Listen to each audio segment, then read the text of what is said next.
Hello, world of YouTube. Hi, it's back here at the Music Den with the usual suspects, plus a very special guest returning to join us. And let's just go around the table here and give everyone a chance to make sure their mics are working. Our chief agitator, Armando Venditti, is over there. Present. Present. All right. Representing the southern part of the US of A, Ken Cheshire. Here. Here. Here. Representing the eastern part of glorious Canada from the band Monkey House, we are joined by Don Bryup. Hi, guys. Nice to be back. Is it you here? Great to have you here to talk about this. And I'm one of the usual suspects here, Jim Bricker. And we are talking about a band today that is near and dear to all of our hearts, I believe. And this is the Pat Metheny Group. Are they jazz? Are they rock? Are they folk? Lord knows where you want to classify them, but they cover all the genres very, very, very well. And we're going to kind of dip into our love and lore for this band, and we might have some controversial opinions along the way as we sort of get into what's ultimately going to be our top five of this band. They do have 14 albums in their discography, and that's counting the soundtrack and a couple of live albums. But the way we're going to kind of start this off is just go around the room and we're going to kind of list the bottom halves of our list. So we're going to start with 14 through 6. And, Armando always says his mama brought him up well. Well, my mama brought me up well. So I think we're going to start with our guest here, Don, and have him kind of walk through the 14 through 6. And we all promise to behave ourselves. No shots fired yet. We'll save those for 5 through 1. Okay. You promised. anything, Okay. yeah. You promised. All right. Okay, All right. I might, as I go through here from 14 to 6, I might have maybe one bullet point here and there for certain albums, by way of explanation. But I'm going to start with 14, Falcon and the Snowman. Although it's got some bright spots, it's sort of a bit of an outlier with these records in not just quality, but in intention too. 13, I have Quartet. 12, I have the White Album, Pat Metheny Group album. 11, I have Imaginary Day. I wasn't in love with all the electronics on that one, and Pat sort of playing the distorted rock lead here and there. It seemed out of character. Speaking of now, the track Afternoon is one of my faves, but overall the album is sort of middle of the pack.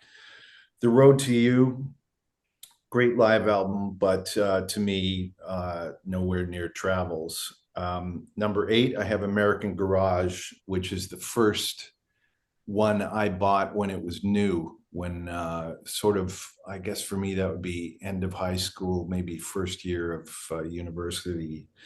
And a lot of people were talking about that record.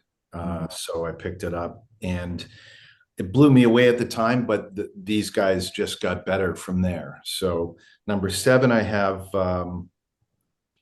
We Live Here.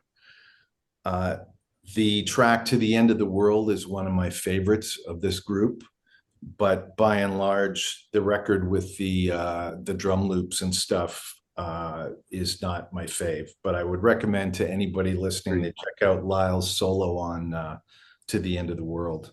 Absolutely. And then 6, I have The Way Up, which you could argue is maybe their triumph compositionally, but I don't listen to it as much as some of the other records. Like, it's pretty amazing to have kind of an hour-long through composed, thematically integrated piece with that kind of group. But it's not in my top 5. There you go. No shots fired. Good for you guys. Well, we're just starting. We can behave when we have to.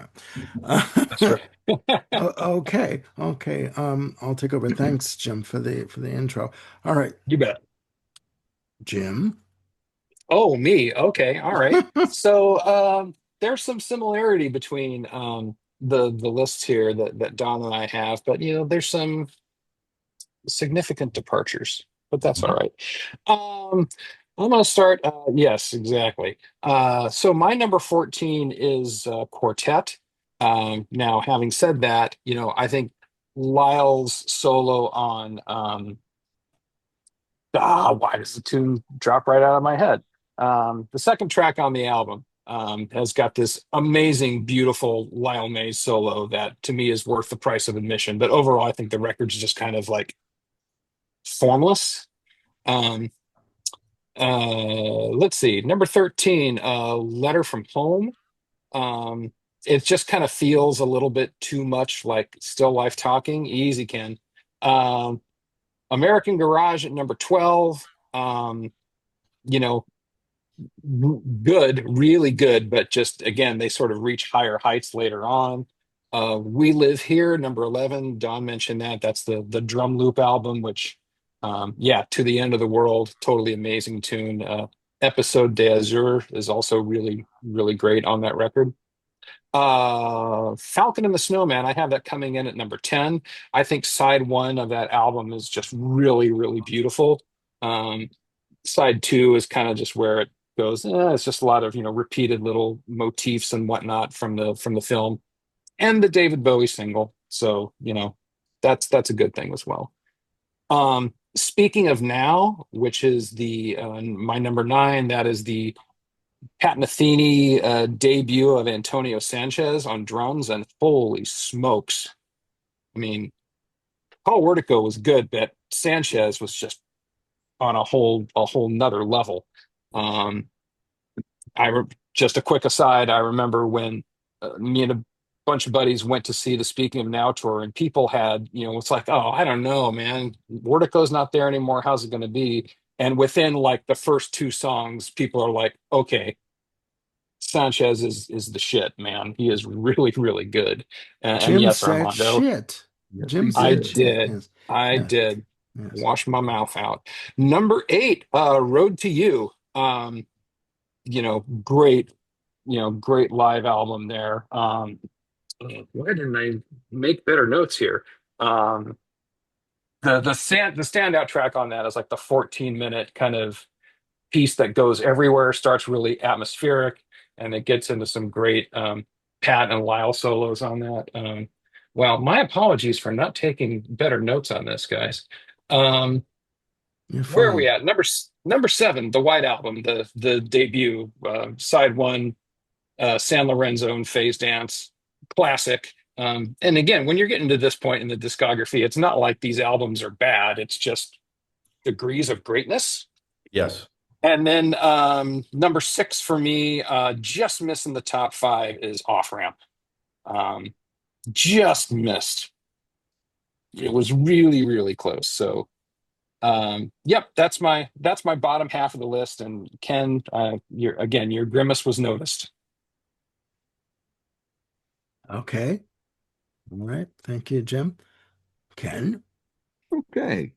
Um, I started to make notes for these final ones, but oh my gosh, I have so many notes that there wasn't enough time to do it. So 14, Quartet. 13, The Way Up.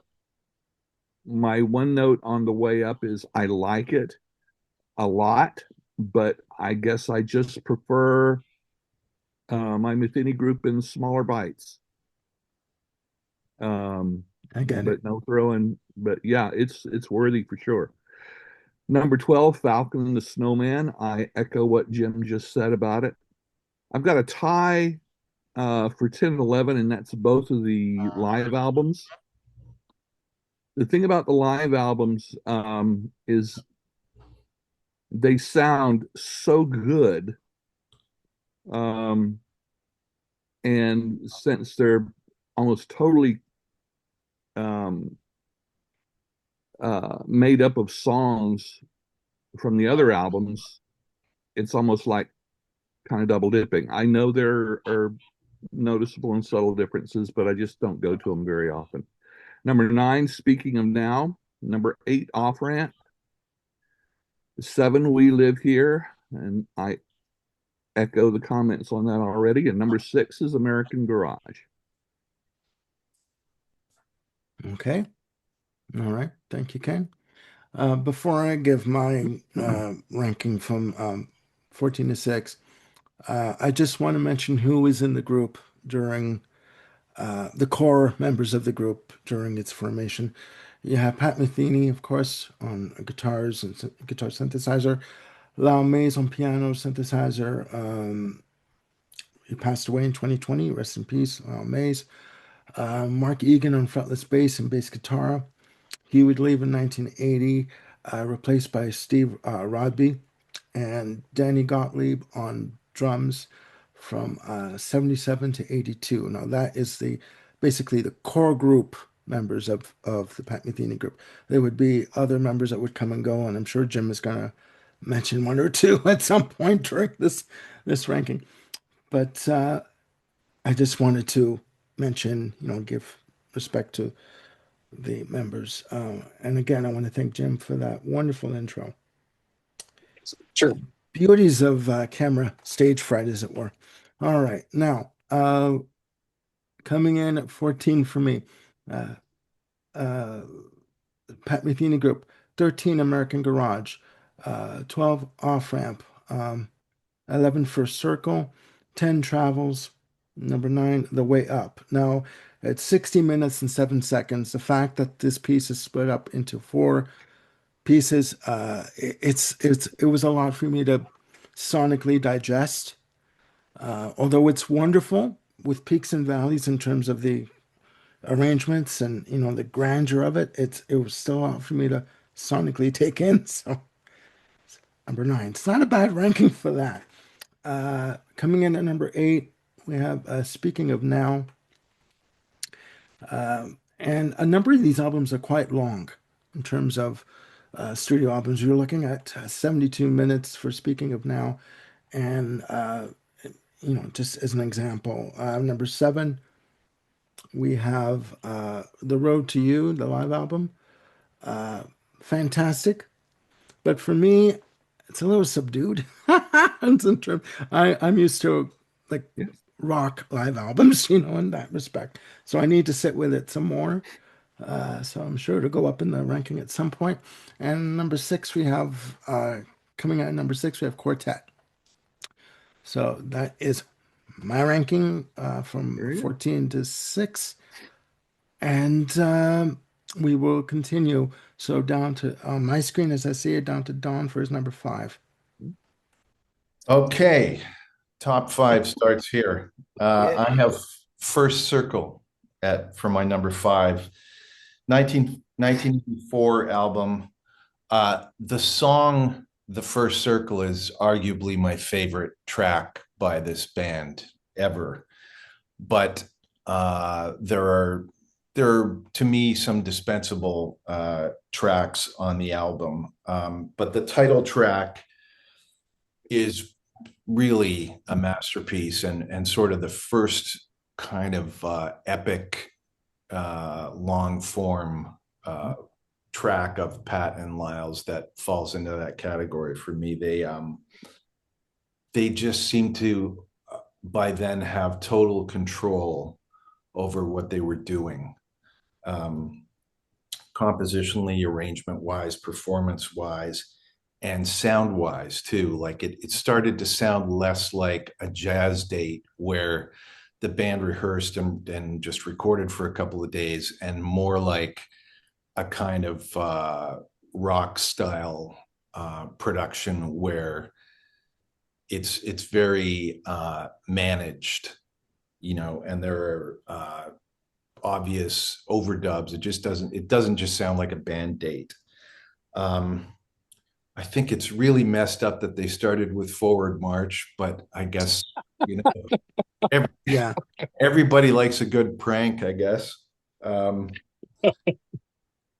Yeah, but I mean, it's almost fully on the strength of the title track that this album is in my top 5. I do like End of the Game a lot. I think that's got a little kind of spooky DNA from Are You Going With Me kind of thing. Like Yolanda. But anyway, okay. I think that covers my notes. Number 5 there. The flag is planted. Cool. All right. Good Jim. one. Me, all right. Mine discussion points start with number 5, and that is going with Imaginary Day. Um, so 1998. Um, for me, this is an album where the whole expectations of what the Pat Metheny Group can do were just, they just blew it up. They just put some C4 under it and just lit that sucker on fire. It totally upends not only the instrumental palette of what they were doing, but also kind of the forms and the structures of the songs. Um, from, things that sound incredibly Mid-Eastern, like the heat of the day, to the neo metal Nine Inch Nails type of roots of coincidence. It just really takes the playbook and throws it on its head. um, there's this album, I've likened this album to almost their little corner of prog rock. In fact, if there are like people who I know are heavily into prog, and I wanted to recommend a PMG album to it, it would be this one. Mostly because of the sonic palette and the song forms, are very sort of akin to prog in terms of, time signatures, color, timbre, of course, unbelievable level of performance, and just sort of the unexpected.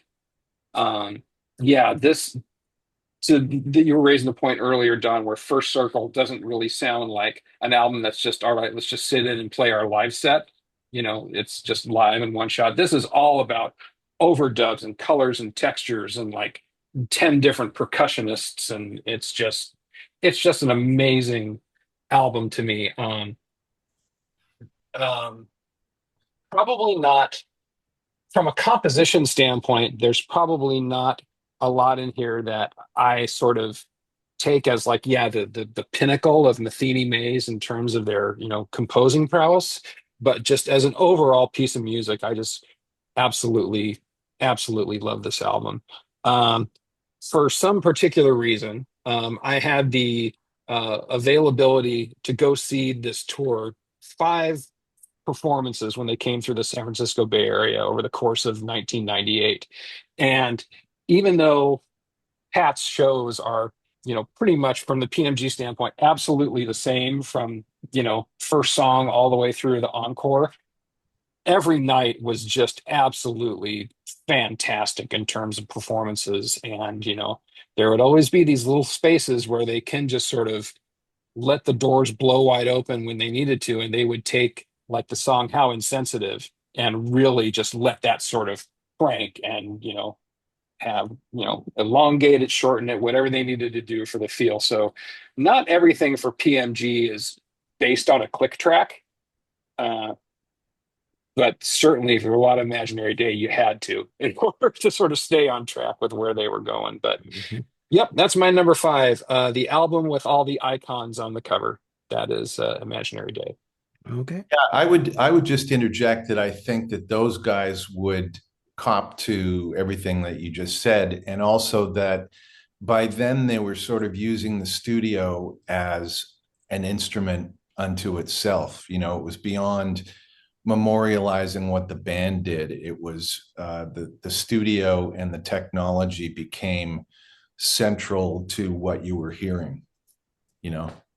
Yeah, which is kind of a complete opposite of what Manfred Eicher would have them do with their ECM dates. It's like, all right, you've got one day to record, one day to mix, and you're out of here. Right. Exactly. And they had a big problem with that. And that's why one of the reasons they started sniffing around for a better record deal. And as much as I love the ECM stuff, it gets more, yeah, it gets more individual and more memorable for me the minute they have some time in the studio.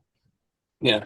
Yeah, and it should be mentioned too in terms of record companies. I mean, Pat Metheny Group and Pat Metheny has recorded for ECM, Nonsuch, Geffen, Warner Brothers, you know, most recently Modern Records, I believe it's his own label. So he's recorded for a number of record companies over the years. So yeah. Oh, I did have a question about using the studio as an instrument, but um, I'll ask that later, I guess. I just want to get your opinion on that. All right, Ken. Thank you. Um, my number five is also Imaginary Day. I've seen Pat Metheny twice, the group once, and it was on this tour. And if that wasn't good enough, I got to see them in the House of Blues in New Orleans, which is such a small venue. It's like sitting on your in your easy chair, in a very large room and having them right there. Um, uh, just completely mind blowing. And you guys talking about using the studio. Uh, Somehow they're able to recreate all that on stage very, very accurately, from what my ears picked up. For me, this is a perfect album. It's unique, and I love it. And it seems weird to have it all the way down to number five, but there you go. There's a lot of Asian tonality and modes on this album that I really like. That's different from some of their previous albums, which tend to lean into the Brazilian aspect and flavors. Um, of course, you got the big 10-minute opener of the title track, and um, looking on Spotify, it's interesting that this is the least listened to track on Spotify for this album. That really kind of surprised me. I like the work from this album of the Picasso guitar, which is wonderful as it sounds. It's fascinating to watch him play, very much like Michael Hedges, because he played a very, very similar instrument during his time. Follow Me, holy cow, that track just blows my mind, especially when the entire melody is based on the chime overtones on the strings. And I've seen chimes used millions of times, but I've never seen that before. And it works incredibly so well. Um, Also, I meant to throw this in before. I'd like to give a lot of props to Steve Rodby for his production on Oh, when he's doing this. And uh, yeah, he is that third member, um, that I think in so many ways contributes so much to the band, but kind of doesn't get as much recognition. But anyway, I digress. So much of Pat Metheny Group albums are the word that comes to mind is very joyful, and that's the way this is. Yeah. Another favorite of mine off of this is The Heat of the Day. To me, this is one of the epics off of that. Um, then going into Cross in the Sky, that's very light, um, and airy, just really atmospheric. And then it goes to the roots of, Coincidence. yeah, the first time you hear that, it's like, wait a minute, somebody messed with my CD. And I wasn't really wild about it at first, but it only took a couple of more listens excuse me, to really fathom the entire thing, because it's got many sections to it.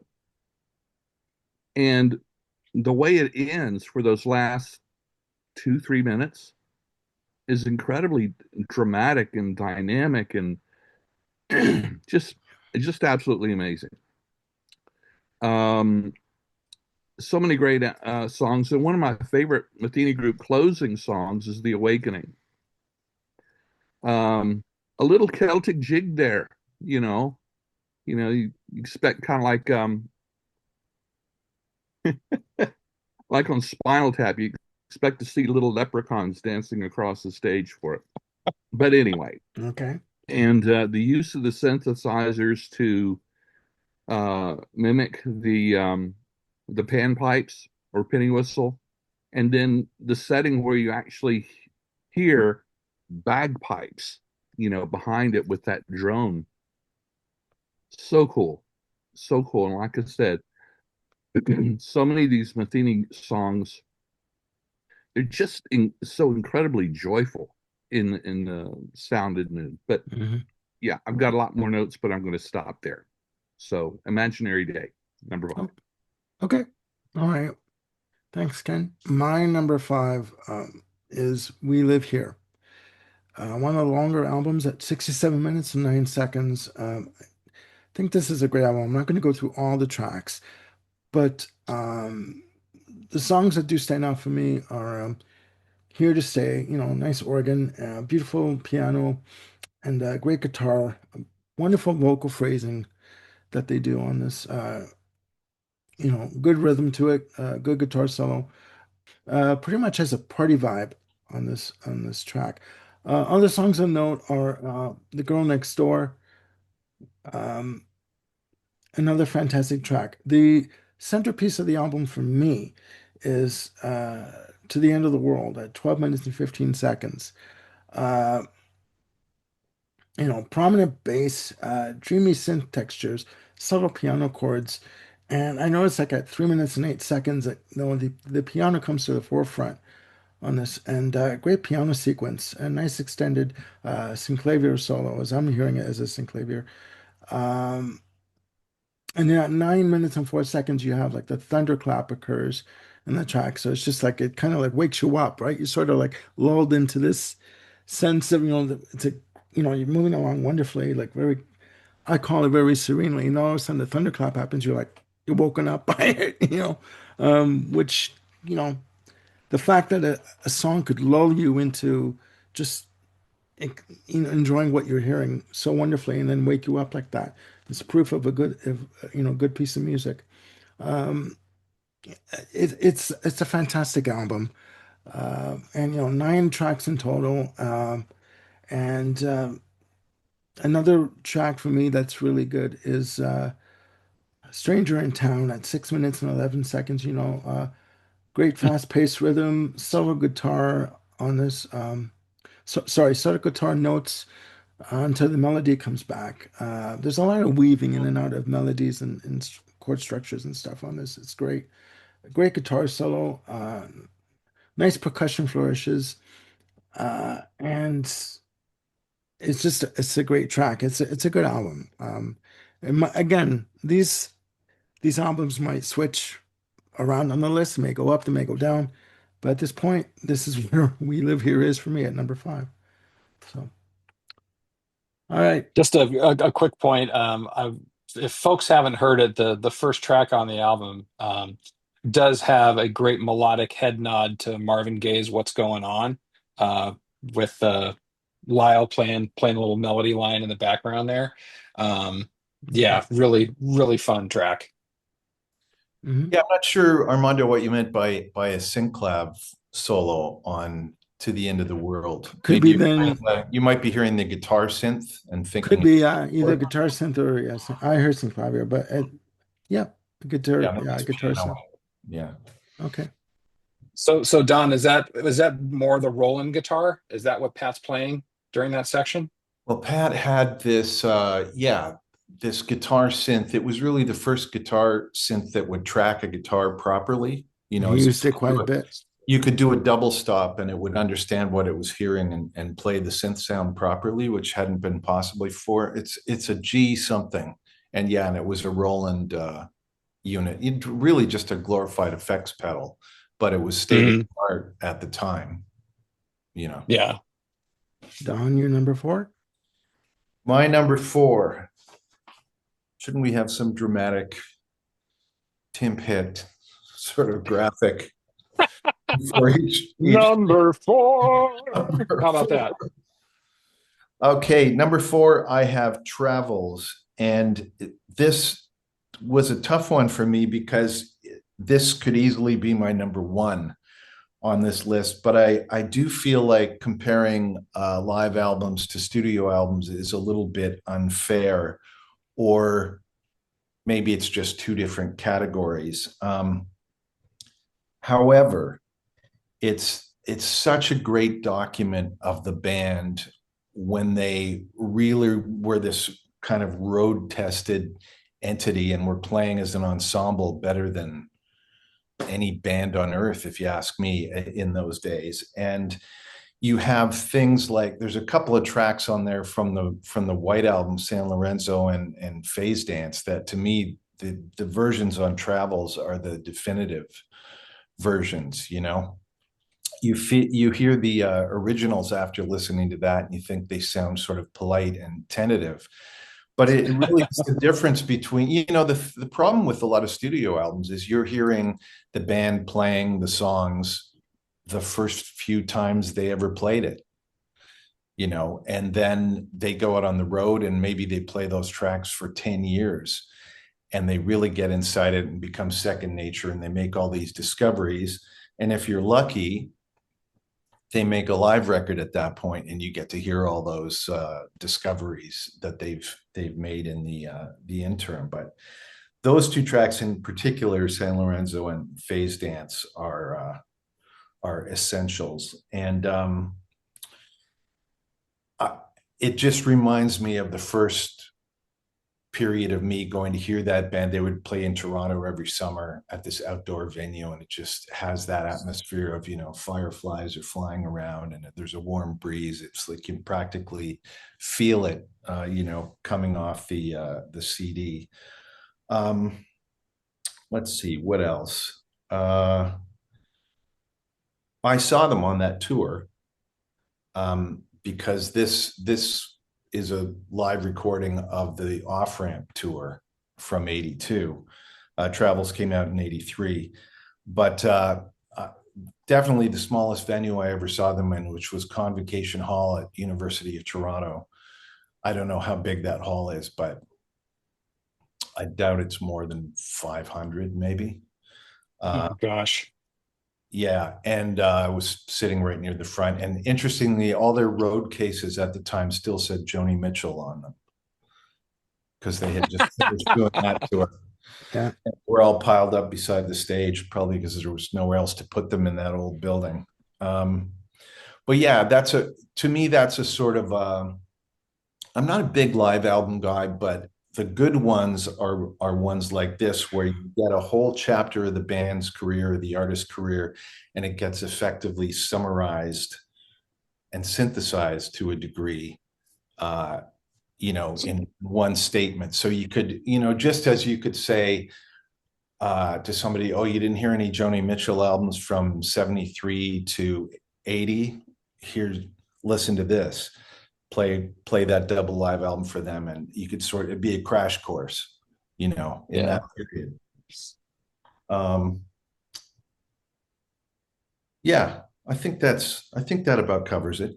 Anyway, like I said, my top four are interchangeable. If you ask me tomorrow, they would probably change positions. That's the thing with these lists, they're not permanent, right? But no, it's good. It's good. Okay, Jim.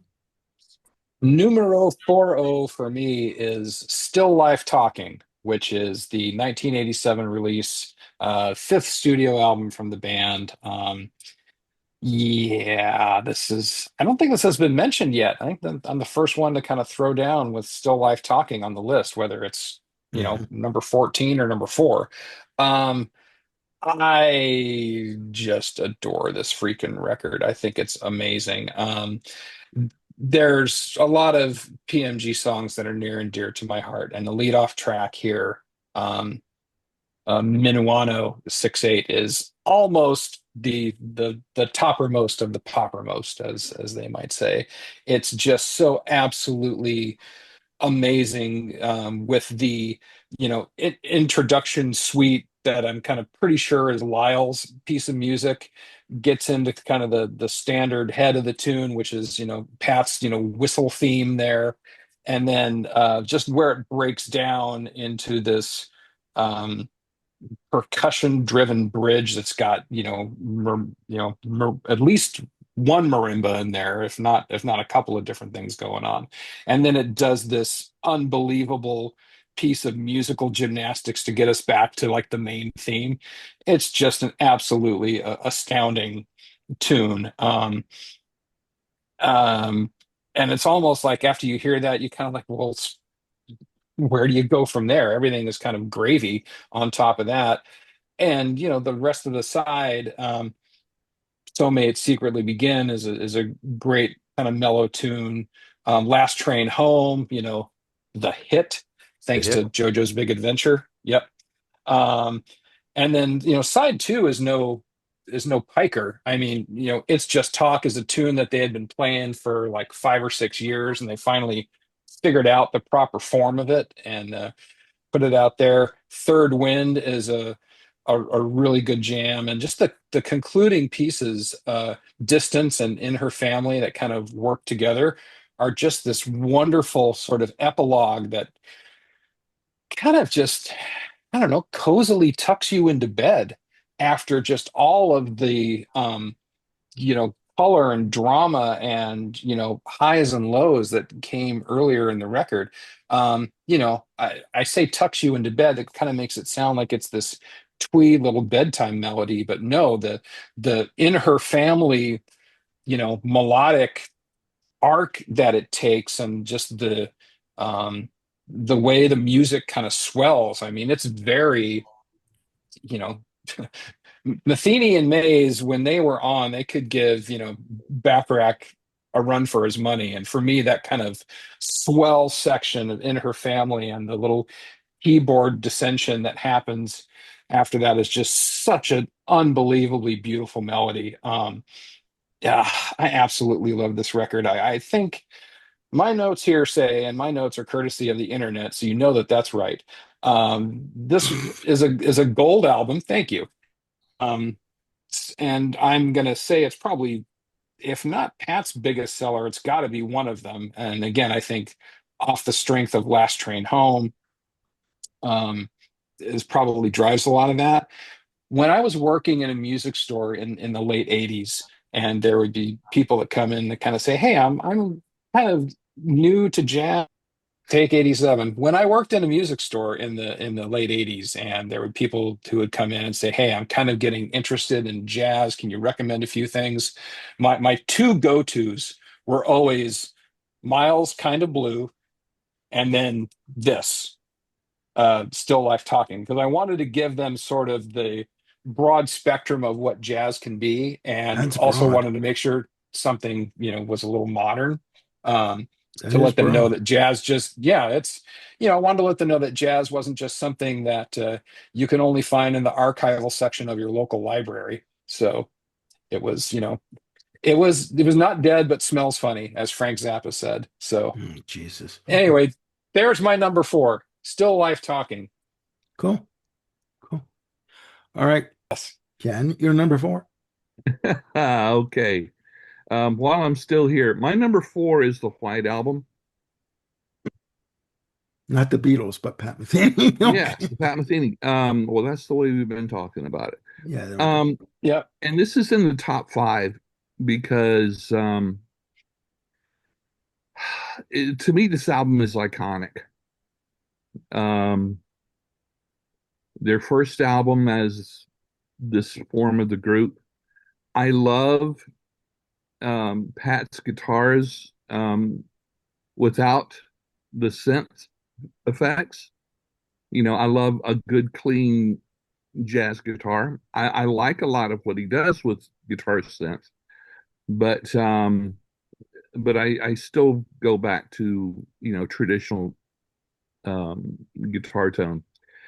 But also, when I was making notes on this, I found myself as I re-listened to it, one of my notes, common notes, was epic piano passage. And I found myself writing that for over half the album. To me, Pat is never as good. This is a general statement, is never as good without Lyle Mays. and vice versa. I've watched videos and read on the forms of the songs that they wrote together. Um, and man, they just pulled the best out of one another. So yeah, the piano passages, whatever Lyle does on keys is just heaven to me.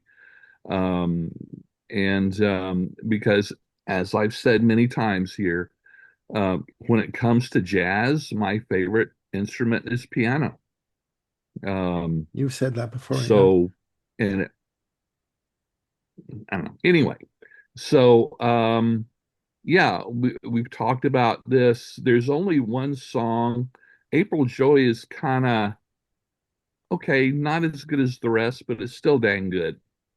So, and you've got Jocko. We've talked about um, San Lorenzo was an epic opener, and it's just for what this album is. It's stripped down, it's pure.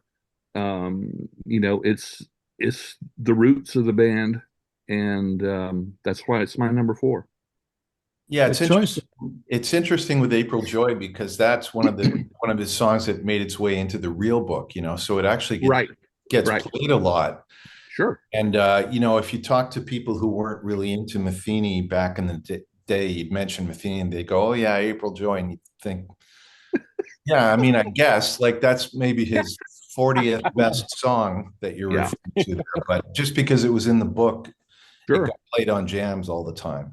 sure. Mm. Well, good choice. Good Good, yeah. choice. This is an eclectic list for me in terms of the choices. My number four is, and I'm going to get some cringes from this imaginary day. 63 minutes and 49 seconds. Thanks, Jim. No, Um, no cringe from me. You're over the target, brother, for okay, no, me. I thought you were like, oh my Over God. the target Okay. Um, and coming in hot. Like a bird. Yeah. yeah, like Nelly Furtado. Like a bird. Okay. Now, I want to make note. I noticed when I was making my notes for this, this album is noted for the use of the 42 string Picasso guitar. So, I wanted to mention that quickly. This album, to me, musically, has got everything but the kitchen sink. I'm not going to go through all the songs, but the standout tracks for me are the title track at 10 minutes and 11 seconds. Uh, dramatic, what I'm noticing, dramatic percussive starts and stops, nice guitar passages, really prominent bass, and nice thick guitar tone. And from what I'm hearing, nice use of baritone guitar on this track. I may be wrong. This is what I'm hearing. Uh, Follow Me. Next up for me is a palate cleanser, considering what came before it. Yeah. Uh, just a great, nice use of guitar synth on this, nice organ, nice piano chords, beautiful vocal phrasing, and from what I'm hearing, use of sitar style guitar, like, I don't know if it's an actual sitar, but that's what I'm hearing. Um, and just it's a wonderful piece. This whole album is is wonderful. Um, but I'm going to go right to track seven, The Roots of Coincidence. Uh, at 7 minutes and 48 seconds. This track does have everything but the kitchen sink. Uh, and where is this in my notes here? I wrote in my notes, uh, schizophrenia of styles. You have, the jazz, you have the almost like the hip hop, the rock influence. And to me, his guitar tone sounds very much, when I hear it, I'm reminded of Carlos Santana for some reason. I don't know why, but that's what I'm hearing on it. And it's good, but I can understand why I would say some jazz fusion purists would say, what the hell is this? Like there's a lot in here to musically digest, Yeah. right? And Yeah. uh and it's just it's a lot, but I like it. I really do like it. And the album ends with The Awakening. Again, 9 minutes and 28 seconds. In my notes, I have a great acoustic guitar, beautiful synth passages, a very, nice percussive elements, beautiful piano runs. Has a very much of a cinematic feel to it, this piece. And this album overall has a sense of joyfulness and positivity. Um, Hmm. Even with the heaviness of I guess the schizophrenia of There Is a Coincidence, but I do like the album overall. And that's what I like about Metheny's albums in general, is that they have a sense of joyfulness and Yes. a sense of just, again, positivity. That's the only way I Yeah. can describe it. Celebration Yeah, sometimes. celebration. Yep. That's another way to put it.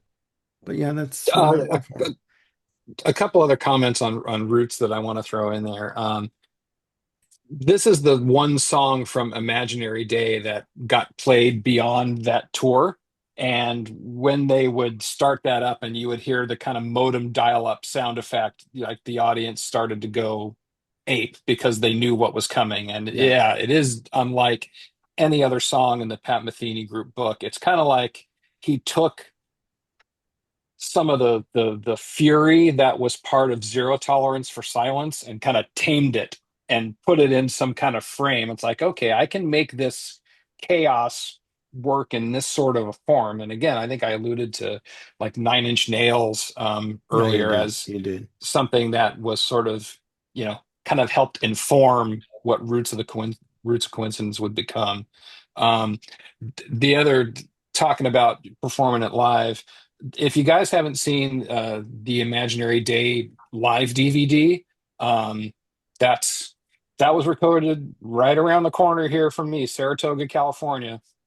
I was there all 3 nights, so that was part of the five that I went to, and it's really really good. So, Armando, if you want to see how they pulled this off live, highly recommend it. Yeah. Check it out. I know it's on Amazon for something like 100 and something, I would imagine. It's Yeah, Oh, well, eBay's that's your friend Yeah. on incredible. that one.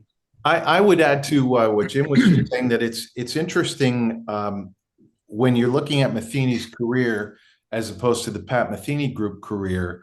You're kind of cherry picking every second or third album as in the timeline, because Yeah, he's Hmm. so many other things.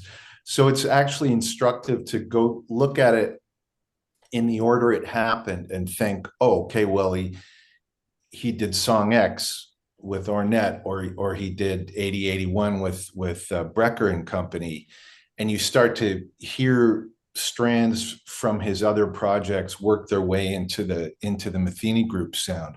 World Music, the album with Schofield, all that stuff kind of filters in. Yeah, well, yeah, that's a great point. Yeah. Yeah. For Roots of yeah, Coincidence, I agree with your analogy. They took Zero Tolerance and put it in a onesie, basically. Um, A onesie, a okay. onesie, yeah.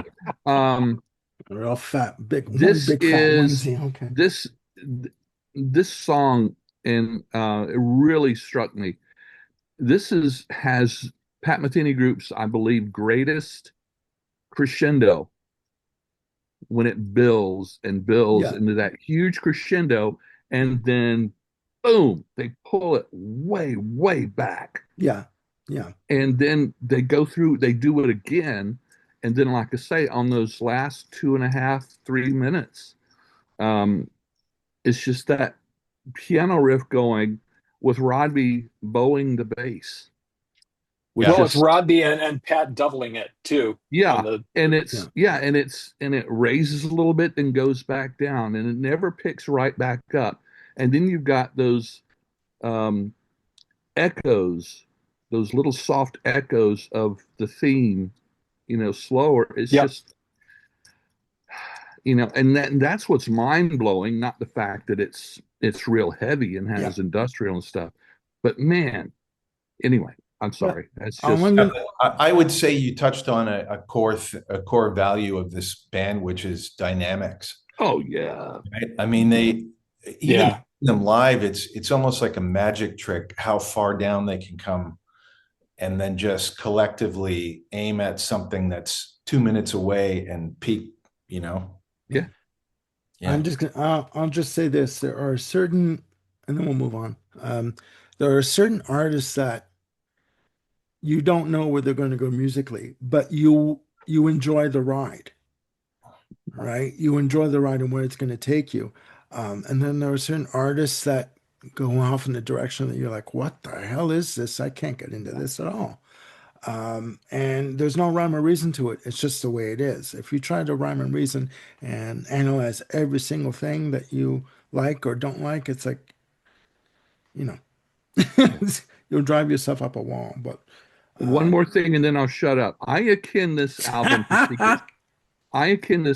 to Secret Story my favorite album. There we as far go. as just you from the first song, you don't know what's going to come next, Yep. and Okay. yet it's all fantastic. Anyway, Yeah, that's right. Secret Story is such a great variety show, you know. And my one regret with this list is that Secret Story couldn't be considered, and also Wichita Falls, you know. I know. It's in my mind, those two yeah, belong yeah, in. we've talked about those many times. Yeah. And Yeah. then I'll say this, and then I will shut up and we'll continue. For those of you out there who think that Imaginary Day is out there, again, listen to Secret Story and then get back to me on that. Okay? But Yeah. Secret Story to me is just fucking amazing. That's it. That's all I'm gonna say. Moving on. Okay. Yes. It's time for number Yes, it three. is. Number three. Off Ramp is my number three. I know it doesn't sound like it's a popular choice for number three in this group of people, but I would. I actually went into this process thinking it might be my number one. Uh, Hmm. There you go. yeah, and partially because it's impossible when you're talking about ranking records to divorce yourself from your initial experience of it. And I had sort of just become a professional musician when this record came out. And it just represents a time and a place so strongly for me that I find it hard to have any kind of objectivity about it. But it was sort of an album of first for them. It was their first Grammy Award. It was the first time Metheny used the guitar synth, which became such a core element of their sound. And it was actually the first time they came back from Europe and started working at the power station in New York. And I think in my mind began to unentangle themselves from Manfred Eicher and ECM, even though they're technically still on the label at this point. Are You Going With Me is, of course, one of their greatest hits. And it was so fresh and odd at the time, this kind of minor key, semi bossa nova thing with the Lyle playing that fake harmonica sound Yes. off the synth, that Yes. didn't sound like it was going to be that expressive. And man, what he did with it. And then Metheny comes Yeah. in with the guitar synth solo, and the point where it modulates. I think Lyle takes one chorus and Pat takes two choruses, Yeah. but it goes up a half step in halfway through Pat's solo, and it's just like that's my wig flies off whenever I do that one. James was sort of the other kind of semi-hit fan favorite from this album, which was got some airplay and stuff, and beautiful track, beautiful solos, very concise, and was a tribute to James Taylor. That's why that's why it's called James, even to the point of it's in the key of D, which is the James Taylor home key, right? You guys know the story of Miles Davis and James Taylor. Can I cut away to this for 1 second? Sure, sure. Cut away as much as Bring you it. want. Go ahead. James Taylor was backstage at a Miles gig one time, and someone said, "Hey, JT, come on, let's go meet Miles." And he said, "Miles Davis does not know who I am. This is going to be embarrassing." So his friend walks him over, and he's, Miles could be fairly caustic at times, and James is, Hmm. girding himself for whatever devastating comment is about to happen. And before they have a chance to get introduced, Miles says to him, "Man, you own the key of D." And he goes, "Okay, I guess he does know who I am." Anyway, We Off Ramp also has Olay, which I think is the third track, which is really a great unheralded sort of mood piece and super tricky compositionally. Like, it's got this beautiful low key kind of flow to it, but there's all kinds of odd meter stuff going on. It's like if you took some French piece from the 50s and kind of cut it up with scissors, threw it on the floor, and then put it back together again. I'm not sure. I think that might be a Lyle composition as opposed to a Pat and Lyle. Correct me if I'm wrong. Could be. I have Yeah. the CD somewhere in the house, but I'm no. Yeah, the only track I didn't have a lot of use for was Off Ramp, the title track, because it just seemed so out of character for the rest of the record. It was like all of a sudden they're having this medium intensity, adventure musically, and then Ornette Coleman storms the room and just goes nuts for about 4 minutes. In fact, that's to the point where I made myself a chrome cassette of this album when it first came out without that track. And then the last track is The Bat Part 2, which is a follow-up to one of the tracks on 8081. And that's one of those mood pieces that they would end up doing a lot more of as they went along. But sort of probably just because of the technology of the day, it has a little bit of Blade Runner going on, I find. Hmm. And that's all I have to say about that. I have a question. Yeah. Is Olay the first song that they used vocals on?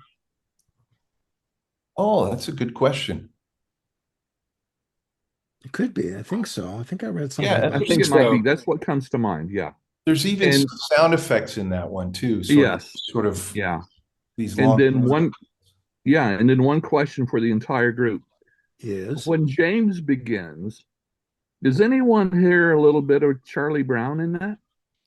Oh, sure. Little Vince Guaraldi. Okay. Yeah. Yes. you mean the Okay. Lucy and Linus theme? That kind of thing?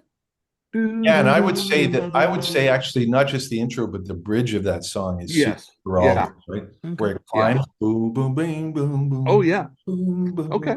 boom. Oh, Yeah. dang. So I'm not totally nuts. All right. Okay. Yeah. No. You're no more Good nuts call. than the rest Not of us, totally. so you're fine. It makes me want to That's right. skate with a dog. You know what I mean? Yeah. Absolutely. Makes me want to go sit overnight in a pumpkin patch. Yeah. Yeah. Sure. Okay. Now, Jim. Number 3 for me is First Circle, which has been discussed a few times here. I'm going to take a comment that Don made regarding the title track First Circle, and I'm going to one-up it. To me, this is my favorite piece of music ever, Ah, bar none. I just think it's a masterpiece of arrangement, performance, composition. It's probably the greatest Lyle Mays solo of that, and he's got a ton of great ones. The Yeah, words fail. Don, I think you touched on this well to kind of say that this album kind of stands on the shoulders of that title track. It's just so strong and such a kind of a fork in the road, if you will, for Metheny Group and where they're going to go in the future, or just kind of a it's kind of like a line in the sand. It's like from Yes. here on, the game is changed, and it's no longer these nice little tunes with a simple head and some a nice tricky bridge or something, but it's just like the whole compositional form of where they're going to go is completely blown up. And they would blow it up more radically with Imaginary Day, but First Circle to me is where that kind of starts. This is an album that's got a like Off Ramp, it's got a whole bunch of uh, different textures and moods. And if you're kind of not really turned on by what's happening in a particular tune, well, just wait to the next one, and it's going to change a bit. um, Forward March, it can really only be appreciated if you see it live and experience that, and then it's like, okay, I get it. Right. Just on the record, it's kind of like, that's sort of odd. But again, if you had the pleasure of sitting down in the theater and see them open with that, it's game over. It just endears the tune to your heart. Yolanda You Learn is a great one. Tell It All, which is the first track on side two, is this great one with Lyle on the bells, this kind of cool little bell pattern that he has going on. Um, Pretty ripping Metheny solo on that track as well. Um, Mas Aya, let's talk about that. That was the first PMG tune with lyrics. Thank you, Pedro Aznar. Um, and then, Praise, kind of ends the album. We talked a lot of folks. It's a joy in as a descriptor of Metheny Group's music, and I think, Praise is kind of like the ultimate joyful, kind of tune that encapsulates that. Um, yeah, this album is. It was not the first one I heard, but it was like the first one that I bought like the day it was released. So this is the thing that turned me into a Pat Metheny freak, as opposed to just a fan. And this was also the first tour where I saw them, and just it's just branded in my heart as such a significant piece of music for me in my life. Yeah, I recommend the album, but I recommend the title track as a song even more strongly. It's just unspeakably phenomenal. That's my number three, First Circle. Okay. I second that emotion about the title track. I feel like if someone said to you, "What's the big deal about the Pat Metheny Group?" you could play them that song, and if they Yes. don't like that, they're not going to like anything else. You know.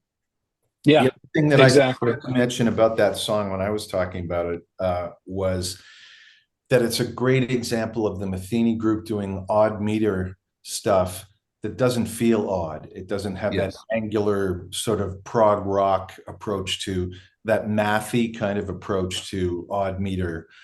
Um, it just has this forward momentum, and it's got the is it 11? 12/8. It's groups of 12 and 10. 12 and 10. Okay, yeah, I'm hearing it at 6 and 5, but yeah, Sure. Yeah. right, right. Yeah, so I mean, but you don't feel that, the first time you hear the song, it's not one of those ones where you want to go, "Oh, let me count this." It's more like, Right. "Let me wash this can just wash over me and I'll think about it later." Yeah. Yeah. Okay. All right. Ken. My number three, First Circle.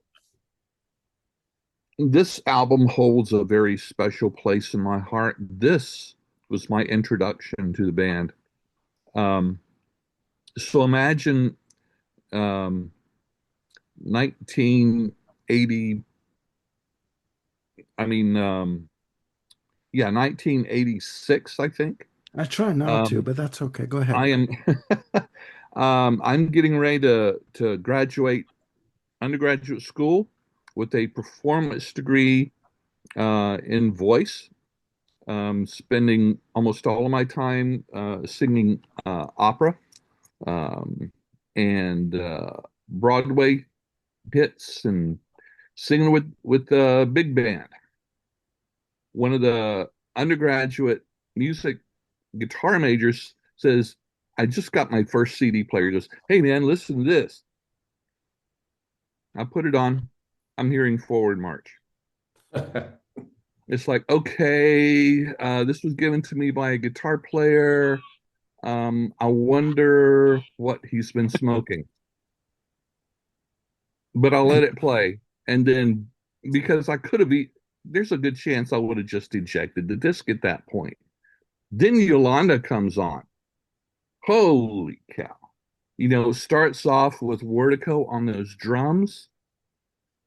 It's like, okay, that was not an indication of what's coming. And then just when I think that's so great, didn't they up the ante with one of my top three Metheny Group, First Circle. The beginning of my music career in high school was percussion. I still can't do that clapping pattern. My wife majored in business. She could do it. Couldn't do it. It just blows my mind. But anyway, we've praised that song, and it's well worth the praise. I love on If I Could that guitar work over those soft synth keys. And this was a model for a style of music that they would have at least one track on just about every subsequent album. Mhm. And that pattern just really works, and it even got better. Um, yeah, Tell It All. What I hear at the beginning is someone playing Coke bottles, like we used to do, in school when Coke bottles were glass, and we'd fill it up to water to different levels and hit them. Different Plus, pitch. Yeah. I love the double time in the drums in that. You know, it just keeps things moving, even though there's not a lot going on top of it. It's wonderful. The drums, Paul Vertigo's work on this album is phenomenal. I agree with what we've covered in this on all the songs. The final track, Praise, is about the most appropriately titled song they've ever done. And for me, it's not only uplifting and joyful, it's victorious sounding to me. It's like, okay, we've been through all of these on this journey, and we peaked on this.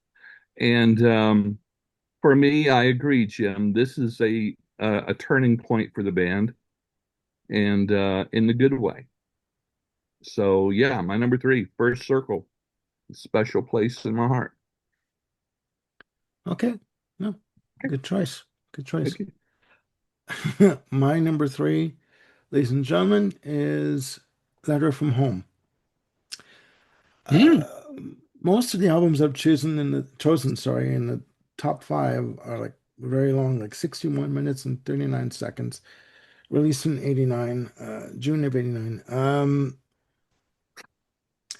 Uh, just a fantastic album. I'm not going to go through all of them, all the songs, but I mean, songs of note for me are Have You Heard? Uh, and most of these tracks are quite lengthy and around the 5 minute to 7 minute range. Have You Heard leading off the album? Great tempo, nice piano, great guitar, dramatic piano chords. And again, there's a sense of joy on this track. And for me, as I'm hearing it, a nice dramatic build on the ending. Um, Other songs of note for me are Better Days Ahead, great rhythm on this piece, nice melody, beautiful guitars, sparse arrangement, great vocal phrasing again and again, a sense of joy on this track. That's a bit of a theme here.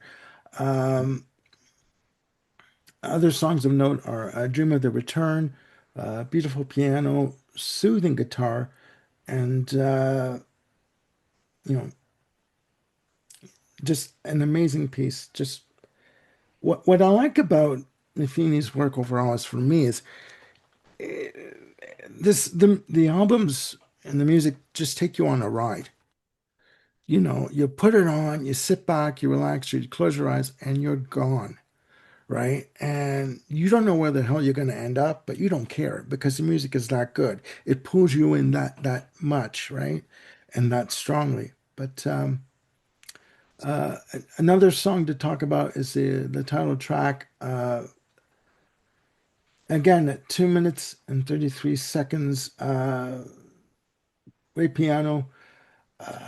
And what I'm hearing is beautiful twinning between the piano and the guitar on the melody, and it's a perfect album closer for me. Yeah. Mhm. So yeah, that's my number three. Okay, at number two, I have Still Life Talking, 87. This, along with my number one, I almost think of as kind of a double album. But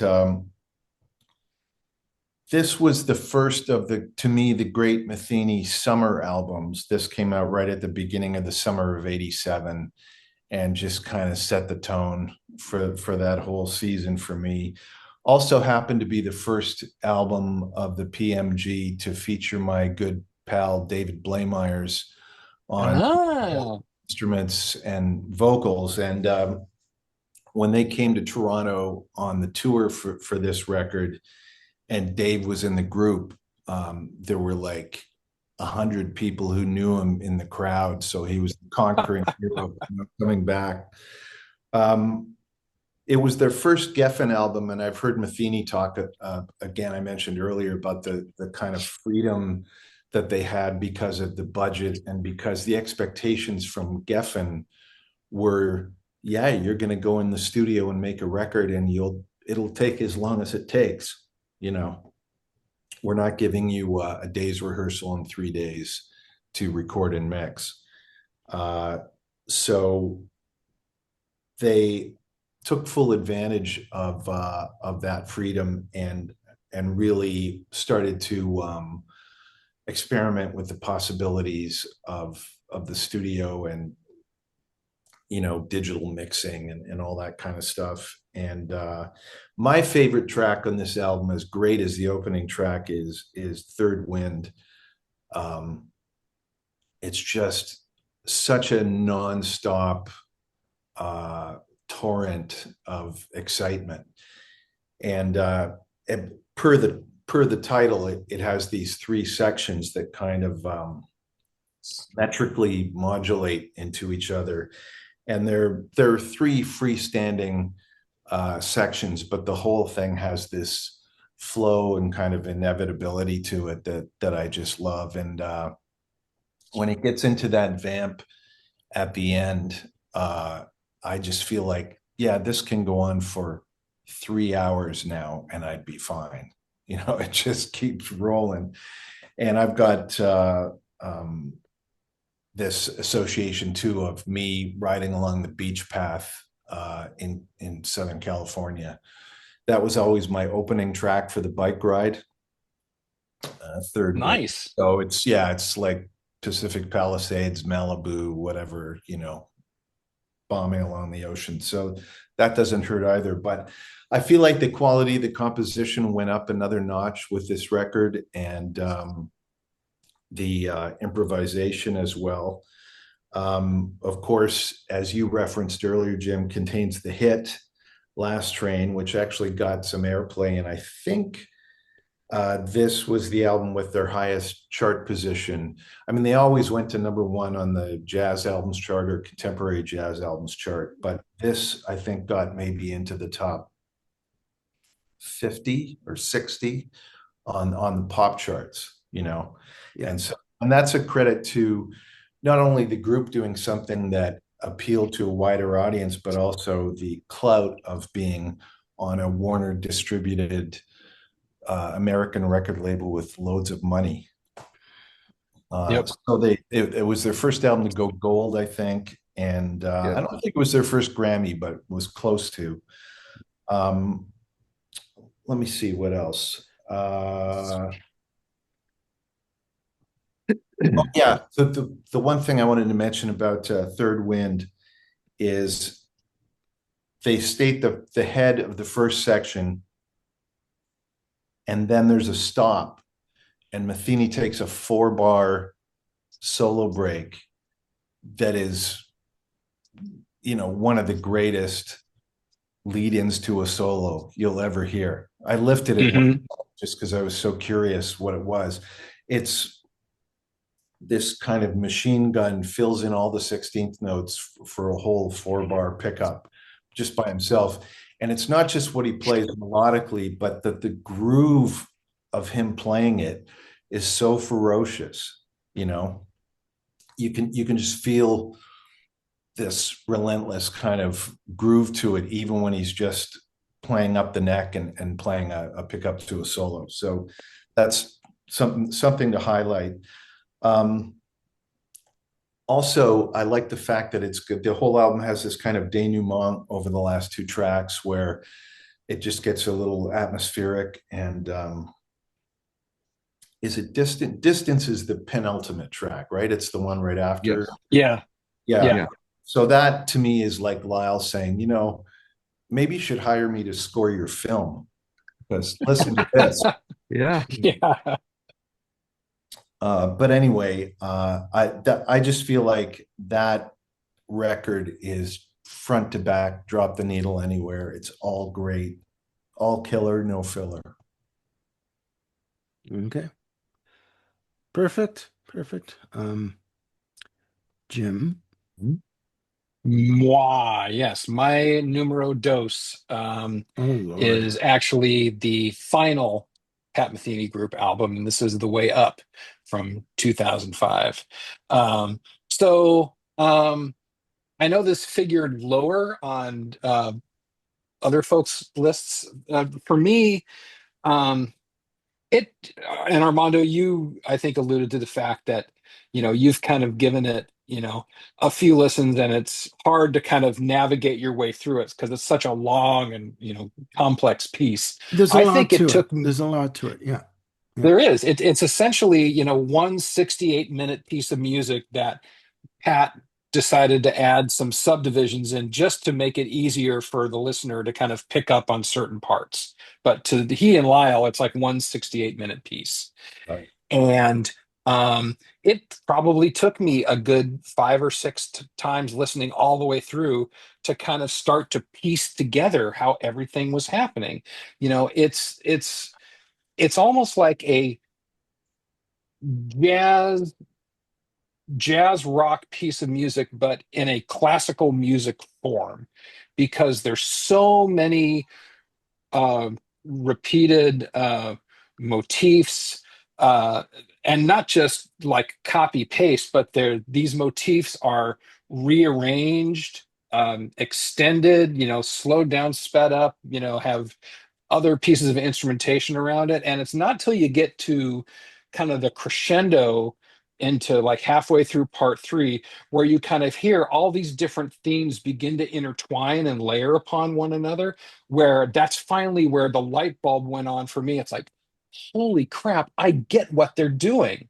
But it took, like I said, a long time for me to sort of piece that all together and understand it. And as that light bulb came on, this album just completely opened up to me at that point, and I just fall deeper and deeper in love with it just because of how through composed and dense and layered it is. And but that's not to make it sound like it's complex in the way like song X or Off Ramp is complex. It requires some dedicated listening, and to me, the more I put into it, the more I get out of it. Um, but that's not just to say it's like an academic exercise. From the performance standpoint, again, Pat and Lyle are just completely on point. There's one portion in part 1 where Pat just goes through this bop speed piece, and then it transitions into Lyle's solo, and it feels like Lyle is keeping that hyper speed kinetic soloing, but yet everyone in the background has like dropped to a halftime, and eventually Lyle kind of slows it down and joins back into the halftime. And the whole thing just has this lift and swing to it that, was not hinted at until Lyle just kind of slowed down and went and kind of joined everyone into that. Um, Hong Vu hasn't been mentioned yet, but this was his second album with PMG, and his trumpet work is a core piece to what makes this whole album opened up. And of course, Gregoire Marais on harmonica, um, absolutely amazing color to kind of put real harmonica into the PMG finally, after Lyle hinting at it all the way back to "Are You Going With Me?" Um, but yeah, um, I did get to see this tour, second row Santa Cruz Civic, and just unbelievable, how they were able to pull this off live. As mentioned earlier, as talked about, it's just astounding how they can bring all this, from the studio onto stage and make it work and live and breathe. I just absolutely love this record, and it's like, to me, it's like going out on a high note. I don't know how they could have been able to top this. First Circle, the song is kind of like, all right, here's a line in the sand, and everything is going to be different after this point. To me, The Way Up is kind of like the complete fulfillment of that promise, and just kind of completely unleashing Pat and Lyle's compositional powers. Yeah, So, that's really well said. Yeah.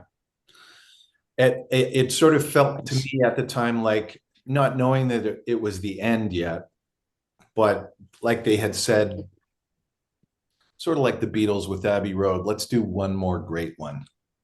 Like, let's just mhm. everything we know into one more really great one before we hang it up, you know? Yeah. And like you said, to hear them execute that piece live was nuts. You know, I had my doubts actually. I Yeah. saw on that tour in Toronto, and I thought, how are they going to do this? It doesn't even seem humanly possible. And also, Jim, Mhm. I would back you up on the idea that a lot of the pleasure of this long form piece is having those motifs kind of lodge themselves in your head, and then as you carefully listen, feeling them weave their way back in, and get shoehorned in different ways and occur on different instruments, occur at different tempos, different keys. But it's like a Tarantino movie where you go at the end, oh, this is how all the stories connect, you know? Yeah. Yeah, thanks, Don. That's a great way to say, it's like take it from like a filmic standpoint, whether it's, Tarantino or uh Christopher Nolan, like, and how he tells things out of order. So yeah, that good one, sir. Thank you. Okay. Anyway, I will point out that I did have it at number 6, so it wasn't far out of my top 10 or top 5. Okay. Okay. Ken? Okay. My number two and my number one, for me, could have easily been, as Don mentioned, a double album. They're so close. They're so close, and they're um, both the group's highest charting, mm, except for Off Ramp. Off Ramp charted pretty high. But anyway, my number two is Still Life Talking. To me, this is probably, I think, the most accessible to the non-jazz person. Um, uh, and I think starting with, especially with this album, somewhat with First Circle, but with this album, they really nailed down song sequence for their albums. And, with uh, even to the point that, the last two tracks on this kind of are connected together literally, sonically. But anyway, Lots of Brazilian mood and rhythms, which I really like in my jazz. Yeah, Minuano, she's, you know, we've already said it here. I love to me, So It May Secretly Begin almost kind of has a noir feeling, a little Mm. noir mystery feel to it that I really do enjoy. Last Train Home, probably the most known Metheny um, song by the populace, even though they don't know what it is or who it is. And for me, uh, it was almost overdone for me because they used it on the Weather Channel. Um, You back mentioned in that the old before. days when they'd say updates on the nines or on the sixes or whatever, and Yeah, you'd have that blue screen. Yep, there was a yeah. good at least 6 months that they just constantly had that on there. It fit very well, but it's just like, okay, if I'm have the TV on the Weather Channel and I'm doing something else, I hear the song play. Oh, it's time for an update. Um, but yeah, it's popular for a reason. Third Wind, as we've talked about, is just mind blowing. Um, uh, the drums just take off from beat one and never stop. Um, in my notes, I used the word powerful 3 times for this entire song. It's just absolutely amazing. I agree, Don, with what you said about the song Distance. Um, let me score your film. Um, In Her Family is one of those tender and intimate, with acoustic guitar over the piano and synths. This was a little bit longer than a lot of them are, and it's a little bit more um, very dynamically than others, and that's because of the vocal part.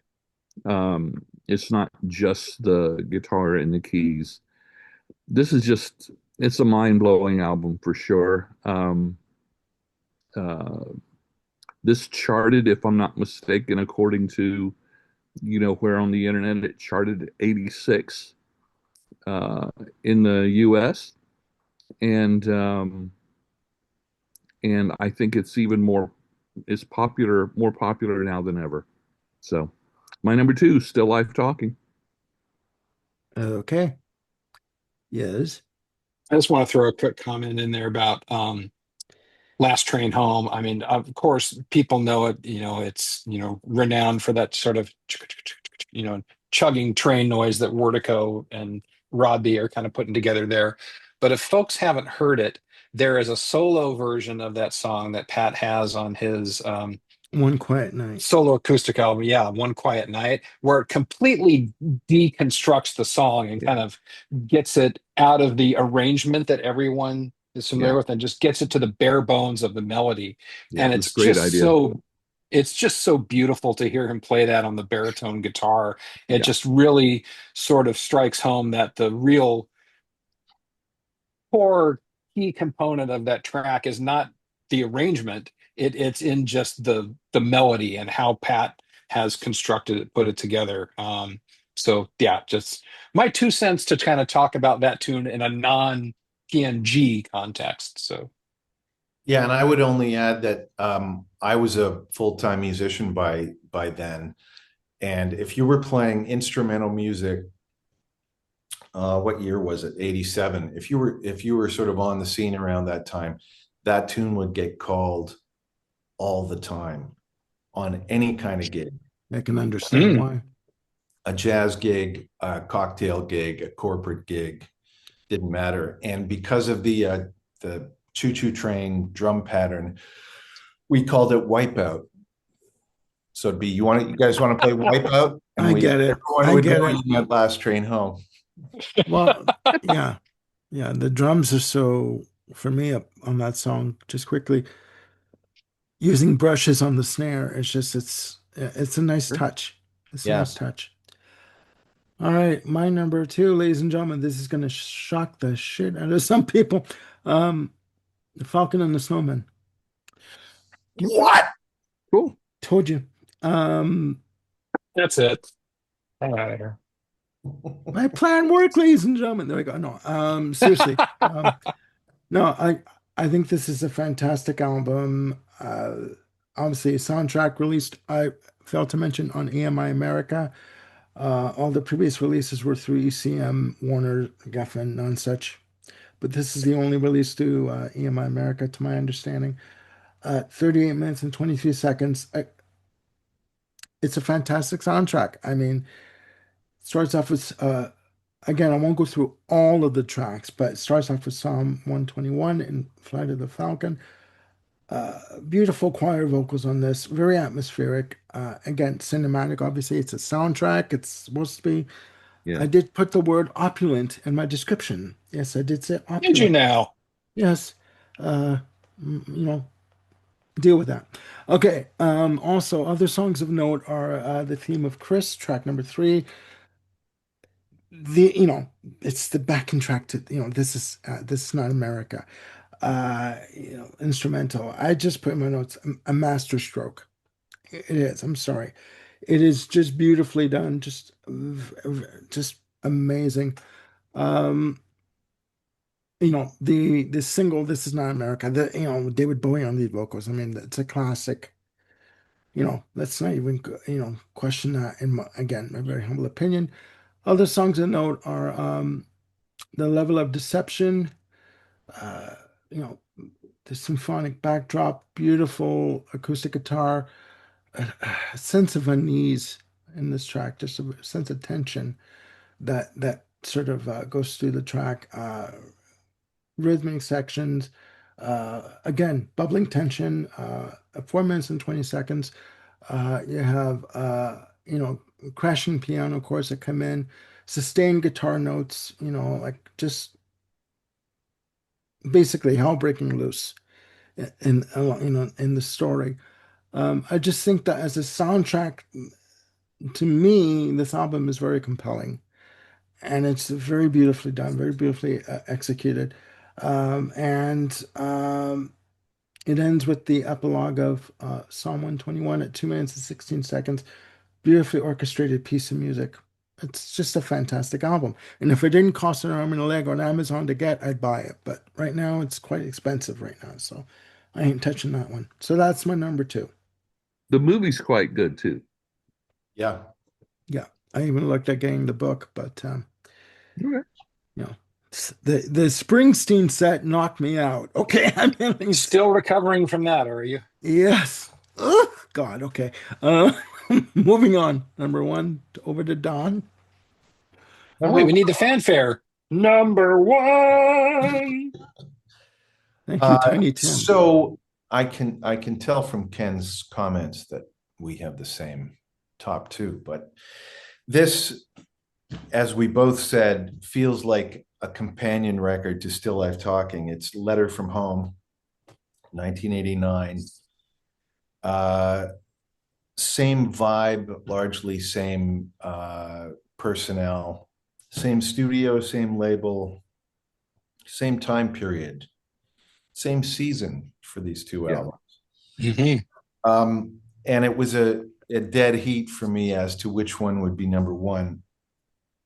Um, but it's that first side with Have You Heard, Every Summer Night, Better Days Ahead, Spring Ain't Here, and I think the next track is 557, but all of those right in a row, just so strong melodically, nice variety of different feels, incredible blowing, incredible production.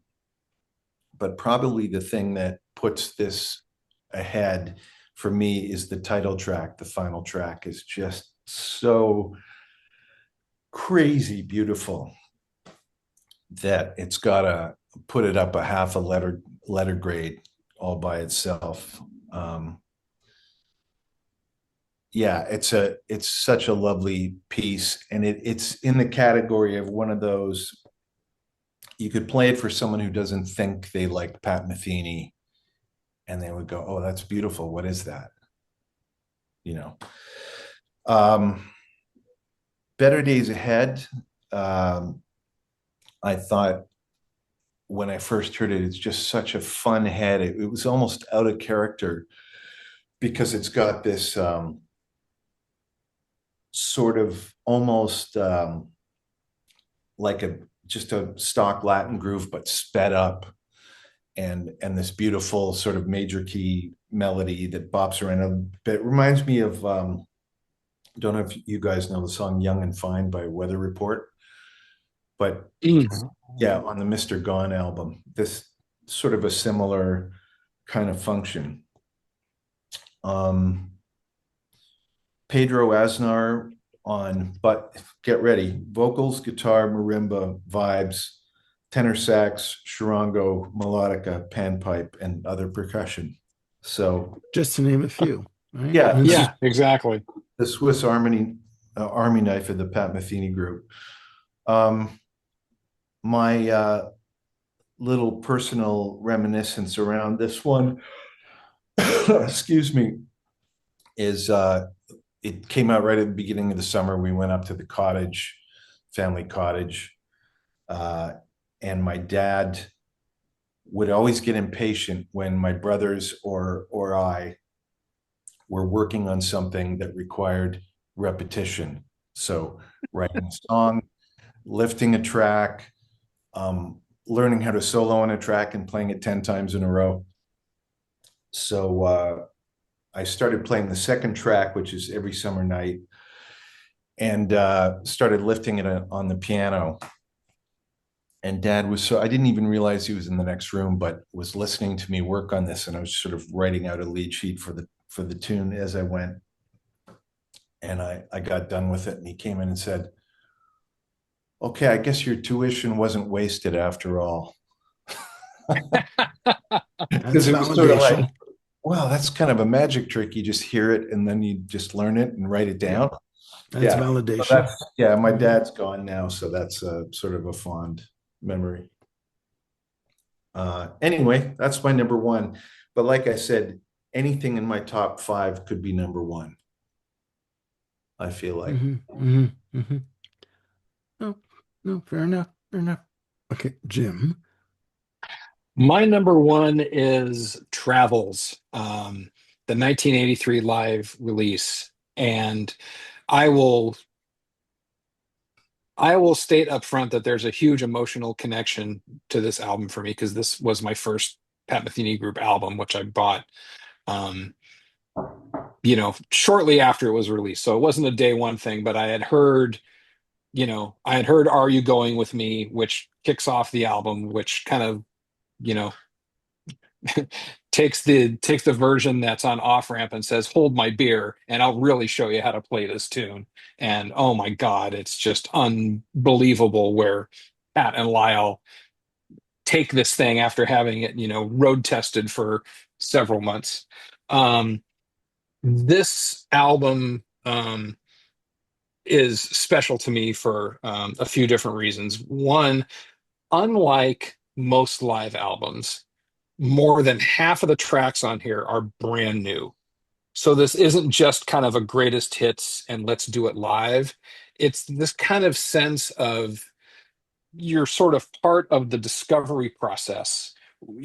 Certainly a lot of bands will road test tunes and take them to the studio and sort of codify them.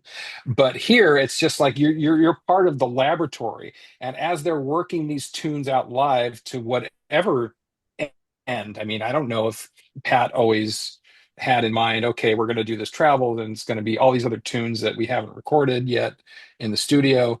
And it kind of speaks to how prolific these guys were at the time. I mean, Don, you talked about seeing this off-ramp tour, and it's amazing, kind of hearing this album and hearing the tapes that exist out there in the world trading.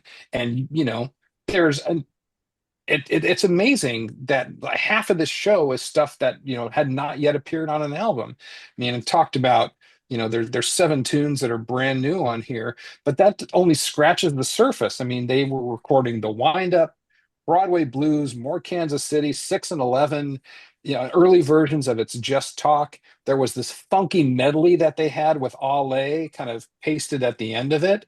And then they were performing what eventually became Close to Home on Lyle Mays' first solo album on this tour. It's just amazing, the level of what they could pull out of their bag of tricks and just kind of say, all right, we're going to do this. It's like they had this inexhaustible supply of tunes, and if they wanted to go to the back catalog, they could do that too. But it's just they were pushing forward. And Don, you alluded to earlier that this the definitive version of several of the White Album tunes, Phase Dance and San Lorenzo are on here. And yeah, I totally agree with it. This to me it's such a magical album because went it went everywhere. I mean, it's the single double album, but you've got this bossa nova thing that starts off, funky. No, not a traditional bossa nova, but Are You Going With Me? And then it gets very folksy, but kind of boppish with Fields in the Sky. You get into Goodbye, and it's another one of these amazing pieces that's got this you know kind of anchored by these Lyle May synth passages. You've got Nana von Scales's wordless vocals just kind of as an instrument taking this thing along. And then it's like side two. You're cooking with Phase Dance, Straight on Red, Farmer's Trust, another drop dead gorgeous Metheny ballad. You get to side three, and you've got As Falls Wichita kind of anchoring that whole thing. And again, for the uninitiated, this is like, where can't this band go? I mean, they've already kind of done Latin, bop, Extradition is kind of on the edge of being out there, but now they've got this, ambient weird piece that they're performing live. It just kind of made me, kind of left me slack-jawed. And Don, you raised the point earlier. It's like there might have been no other working band as good as PMG during this era. And I think Traveled is like, you know, here's evidence, that points to that. It's just such an amazingly diverse, fluid, masterful, joyful album that you know I I would recommend to anyone as like a fast follow. We talked about the fact that I would recommend Still Life Talking to folks who are into jazz, and it's like, okay, if you can embrace Still Life Talking and you get it, your next stop, boom, is Travels, because to me that just shows the group in full flight at this point. And again, it's like there's probably was no other band that good at this time. Especially in the sense of the degree to which they're in each other's heads. You know, the conversation, the kind of shorthand that's going on the bandstand with those guys. It's The incredible. musical interplay, is that what you're saying? Yeah, interplay, exactly. And you can't get to that point without doing what they were doing, which is being on the road 200 days a year. And Yeah. I remember going to that show thinking, well, by then I knew the new album, Off Ramp. I knew everything leading up to it, American Garage and all the group albums, and Wichita Falls. I knew the White Album. I knew Chautauqua. I knew Right Size Life. So I thought I would know every song they were going to play, and maybe I knew 55% of them or something like that, So it was great. I love hearing stuff I haven't heard live. Well, So the fact that they performed songs that were brand new live and released it, that takes a lot of nerve yeah, and courage to do that. Yeah. And again, it just underscores how freaking amazing these guys were. That's like, okay, half this album is stuff, the general record buying public has never heard before. But yet we're so on our game. It's like And we we're, can't improve on this in the studio. Boom. yeah, this is what we're going to do. Boom. Just, Yes, and our unreleased tracks beat every other band's, side one, yeah. track one. Yeah. Well, So okay. All right. Ken. Okay, so that only leaves one album left, and my number one is Letter from Home. Um, this picks up where Still Live Talking left off, and it takes it to another level for me. By this time, they expanded their members to include several multi-instrumentalists and vocalists. Um, I used to, after hearing Full Circle, one of my fantasies was to be a vocalist, back there in the back behind the rest of the band. And then when I saw them, and it's like, holy cow, now he's playing a guitar. Now he's playing a saxophone. Now he's playing it. It's like, okay, well, no, it's not even a reasonable fantasy. There's even more Brazilian flavor on this album.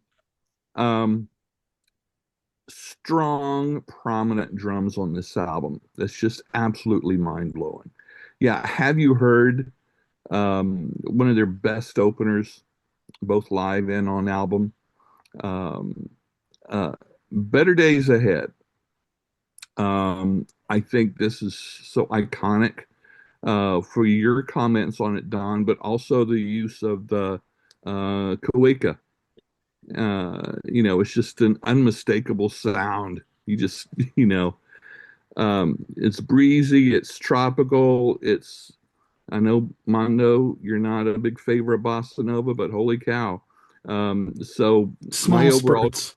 yeah, my overall comment for this song is, "Where's my pina colada?" Um, so that's When you Rupert exactly Holmes, I mean, just, yeah, and so um, the the little strange track is 45/8, just a 30 something second palate cleanser, as we would comment on, going right into 557. Holy crap. um and the title of the song describes exactly what's going on rhythmically.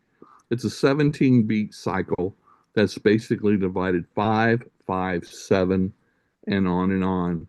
And stuff like that really appeals to a part of my brain.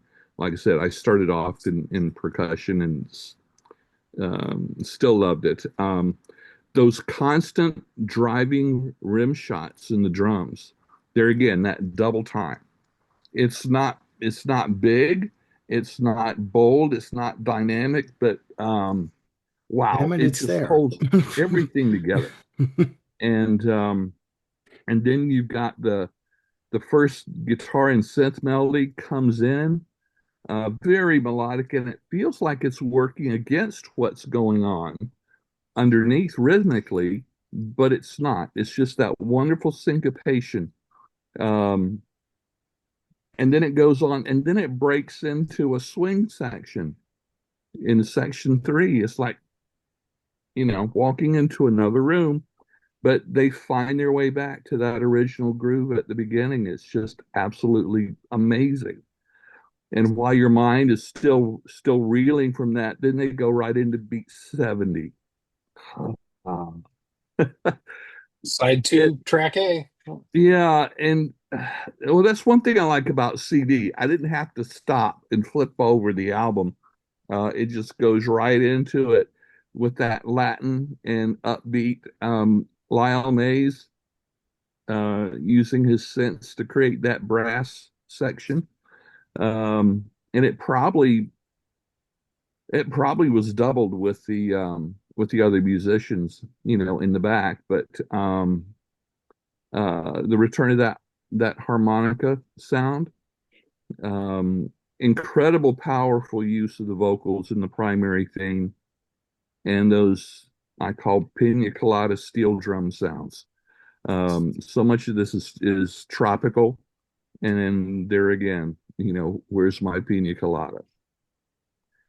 All of these songs are incredible.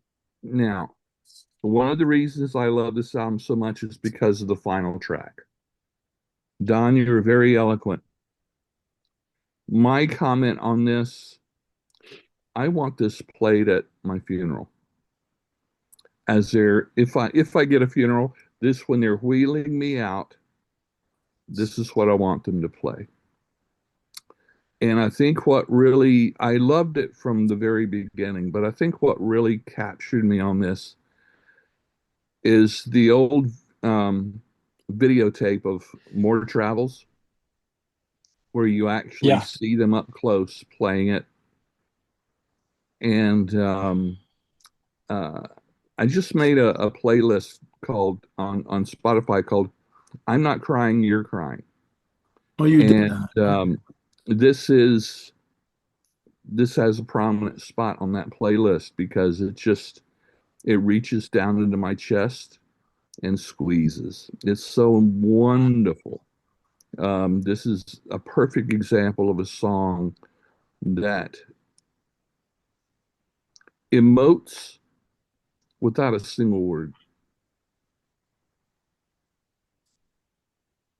Yep. Okay. Letter Yeah, from home. without a single word, except for the title, which is poignant given, that these are guys who are never home, Yes, right? yes, So what is more valuable when you're on the road for yes, 6 months than a letter from home? yeah. You know? Yeah. No. True enough. So I have to throw in here, guys. So Don and Ken, you both have this as your number one. I had this way down at 13. And I think I finally figured out why. It's you're talking about, each individual song, especially on side one. It's just so great. And I agree that the track Letter from Home is just this classic, beautiful. It's like this porcelain thing that just is the most beautiful and fragile thing you can kind of hold in your hand. And they've were performing this on the Still Life Talking tour, just Pat and Lyle duetting, and it was just the audience was just dead drop silent because they could hear something very special was happening. So I think for I need to bask in this album again just to try to appreciate it from kind of more like each individual song instead of as a whole. Because I think for me, the thing that disappointed me about Letter from Home from an album standpoint was that it just kind of felt like, you've got, progression, progression, progression, progression, and you get from Letter from Home, and it's like, okay, we're going to hit the pause button, and we're just going to stick in this milieu and try to milk it for, all that it was worth. Not calling it a cash grab, but they're just sort of staying in that lane, and I think that's what disappointed me at the time, and that disappointment probably still lingers for me. But I think I need to just get over myself and probably give this, another I another never fair listen. I never said a word, ladies and gentlemen. Jim said it. So all right. The letter My from the level of song, self-actualization, outpaces yours, Armando. There we the, go. I never said a word. this title song is this is the heart and soul of the album. This is the distillation of everything that's gone on before and put in just a little simple melody. Yeah. Don, your Like a mention little about mini. the title is wonderful. At 65, there's a lot of things that speak to my heart as far as family and friends and life experiences that never spoke to me before. Um, but there are other things I love. Vidalia has these incredible Native American vibes, which feels weird amongst all the Brazilian stuff in here. But there again, it somehow it fits. And anyway, I've got lots of, and this was a good exercise because I've never really sat down and analyzed the Metheny albums. I just sit and enjoy them. Um, so this causing me to actually go through and figure out what I like about it, and listening to it on a more academic level. Um, Even though listening on an academic level just increased my emotional connection with these. And so yeah, Jim, I appreciate the recommendation of doing this topic. So shutting that down. Okay. No, the only thing I'm going to say before I give my number one is that for me, listening to, when music grabs me, it's very instinctual and very in the moment. And sometimes music will grab me and it'll stay with me, I guess you could say, forever. Like the potency of the music or the lyrics doesn't wane or doesn't lose its impact or its intensity for me. And there's nothing wrong with that. You know, Yeah. everyone is attracted to music for different reasons, you know. So there's nothing wrong with any of that. So no, it's a good choice. It's a good choice. All right, ladies and gentlemen, drum roll, please. My number one is Still Alive Talking. Released July 7th, 1987, first release with Geffen Records. You got to understand something. When this album came out, we were in the midst of dance music. Like I said on a previous video with Ken, Whitney Houston was on the charts with her, with her music. Expose was out. All these Taylor Dane was out. Hairspray and Mousse were abound. Okay, with in terms of what was out there. You couldn't go to a dance club without hearing a Shep Pettibone dance mix of the latest Madonna track or whatever. It was so this album in particular, Last Train Home, stood out amongst the back against the backdrop of all of that. And that's why this album for me holds a special place in my heart. It's an amazing piece of work. Starts off, and again, I won't go through all the tracks. I will call attention to a couple, but Minuano and 6/8, starting off the album again, 9 minutes and 28 seconds, very long track, but great piano, acoustic guitar, bass and vocals. As I wrote here in my notes, that wash over you, that sort of envelop you, and it's just for me, I'm just taken away. I'm not doing a Calgon commercial here. I'm not doing that. And for all other, you remember what Calgon is, the older, if you're old enough to remember what that was. But it's just, it takes you on a journey.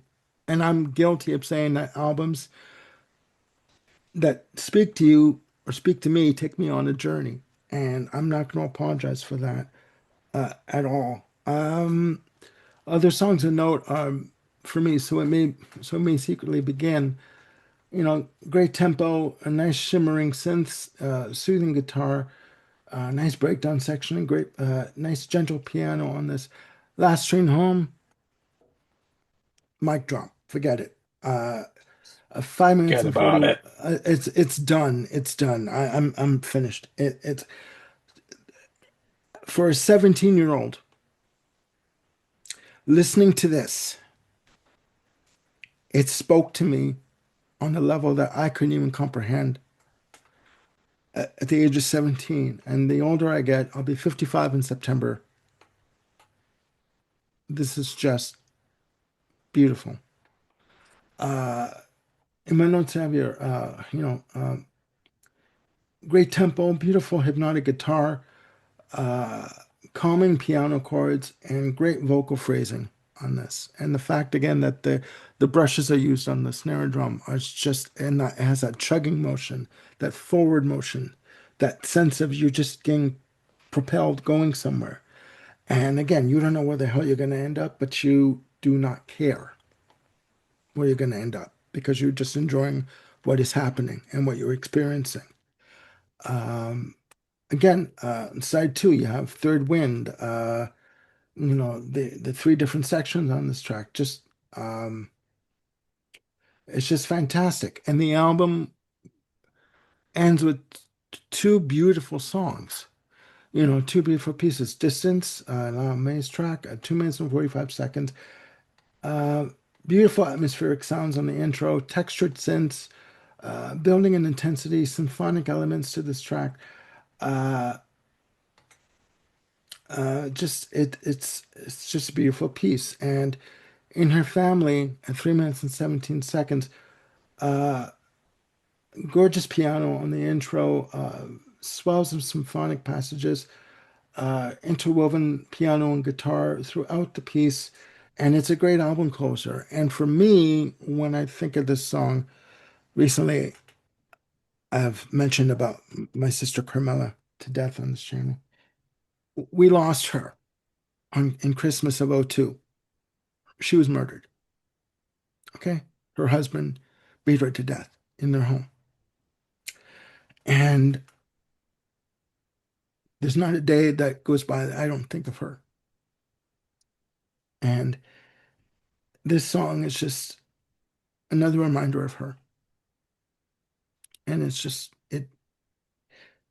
it's beautiful. It's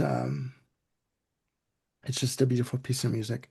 And it really does remind me of Carmela. So I just wanted to put that in there. But yeah, I just think this album is great. It is, I want to echo Ken's sentiments. It's very accessible in terms of a non-jazz listener to get into. It transcends genres for me as a listener. Um, and if you want to, at that time, if you wanted to go against what was happening musically on the charts, this album was for you. So that's my number one. Armando, was this your entry to Pat Metheny Group? Yeah. Excellent. Yeah. Yeah. Couldn't think of a better way to start. No, no, that's excellent. All right, ladies and gentlemen, there you have We it. did that. A very lengthy ranking the albums Hours? of Pat Metheny. Yes. Yes, we'll see. Very lengthy album ranking on Pat Metheny Group. I want to thank. But worth every minute of it. Oh, Damn it. damn right, damn right. Agreed. Let's do Miles Davis next. It'll take 3 months. Sure, sure. Episode Let's start with 55. this. Ladies and gentlemen, again, aside from two people on the panel, we are not music experts in any stretch of the imagination. We're just bringing That's you true. what we like and what we think you should listen to. Please put down in the comments below your opinions of these albums. Have we missed the plot completely? Should we go get our heads checked? Go into some psychiatric care? I know I should. But, please let us know your opinion. Yes, Jim, I saw that. And, That again, was talking to me. and again, we want to get a dialogue on this episode and like the other episodes that we've done. I want to thank Don Bright Up for joining us on this lengthy journey and bringing his insight to the albums that we talked about. And also Frick and Frack, as I see on the screen down below, Jim and Ken, for joining me again on this musical adventure. It's been fun. It's been fantastic. It's been a long time coming. We've been waiting for this episode to happen. And yeah, it's been wonderful. We have a lot of shows coming up that we're going to do. We're going to be doing either on my own or with Jim and Ken. I'm going to be doing a ranking of the albums of Don's group, Monkey House. So that's coming up. So please stay tuned for that. And we will consider Don's suggestion of a Miles Davis album ranking. No, I was just kidding. It's I like know you were. ranking Mozart. I Yeah. know you were. There you go. Yeah. So again, ladies and However, gentlemen, we should say that Don, if we decide to do a Jellyfish album ranking episode or discussion, I hope you'll join us and wear a Pat Metheny t-shirt. There you Yes, go. nice closure. yes, no, and Well, that, it was ladies, nice to be with you guys again for this. So thanks for asking. Yeah, no, thanks I for coming agree. on for Thanks, the Don. ride. Thank you, Right. Don. Thanks for coming.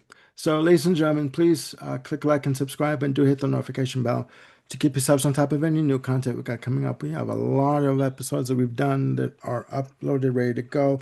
So please enjoy those. And again, we want to thank Don for joining us, this rowdy bunch for this episode. And we'll see you soon again on the Music Den. Please look after yourselves and one another, and we'll see you soon. Bye for now.